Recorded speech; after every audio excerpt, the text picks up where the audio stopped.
All right, welcome to the Outer Circle Inner Stillness conversations about recovery basics, integrating the disciplines of sobriety, recovery, as well as spiritual practice, because they tend to overlap and speak about a lot of the same things.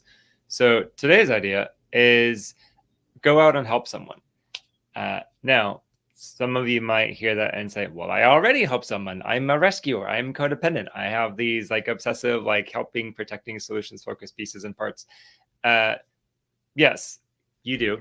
And I'm going to say that is a good concern, because some of us will tend to help people too much. That's one extreme. Others of us will tend to like not help people at all. That's the other extreme. So obviously we're aiming for somewhere in the middle.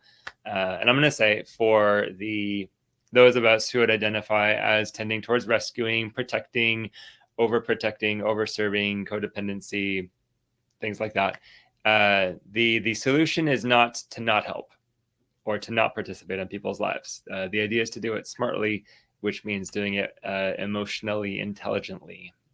That's my long adverb phrase for the day. So when one helps or rescues or protects out of a more unhealthy codependency, compulsive mindset, the idea is that that's not a connective gesture, that's a coping gesture. I'm helping you to escape my own self. I'm helping you to try to control something in you, or to control something in my environment. And I'm using the helping mechanism as a means of avoiding my own sense of helplessness, my own internal parts, my own feelings. And that's not healthy. That's the part that can be done really compulsively, manipulatively, not connectively, overpoweringly. And that's the extreme we want to be really careful of. And so then again, on the other extreme, the extreme where I say I don't help people, that's the extreme of I only think about myself. I am seeing myself as this very hyper independent individual. Maybe I don't trust people. Maybe I don't think I need people. Maybe I can't bother to be inconvenienced by those other people over there. There can be some inherent judgment. So the idea of now helping means I need to step out of myself. I need to participate in someone else's life. I need to be aware of other people's feelings, which tends to put me more in touch with my own feelings, because once you know it, being around your feelings can sometimes be a lot and be difficult, and it can bring out a lot of my own feelings. So, and that can be a helpful discipline and a helpful exercise. So one must definitely help others. It's good. So the middle ground, the sacred holy middle, would be something like I help out of the abundance of my own heart, or I go to serve because I love you, because you're important to me, and I care about you.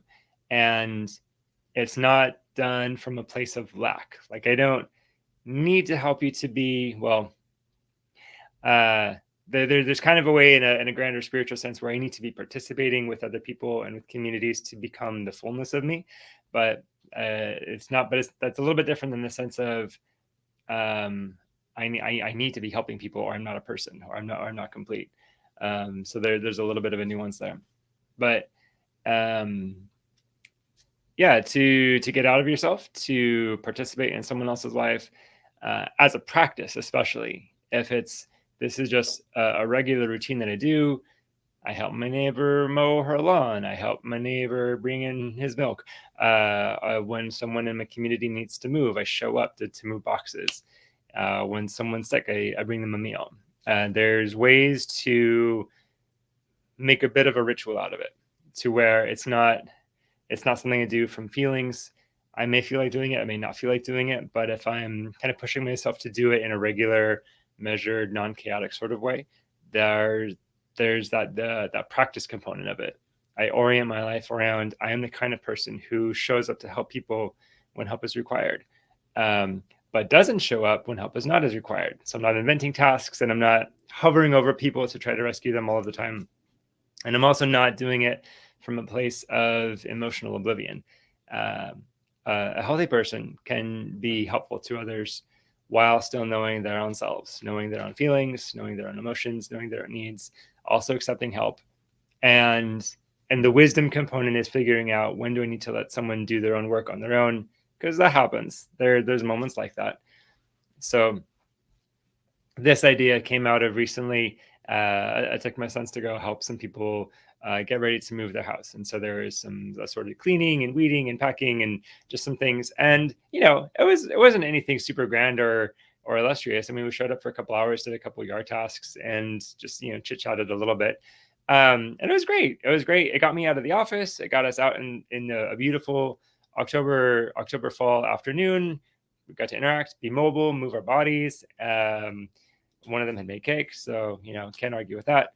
But it was a really great thing to just get out of the normal rhythm, get out of my own head, get out of my office, get into someone else's life to help and to serve. And there is something just really enlivening about this idea of showing up to help and to serve people.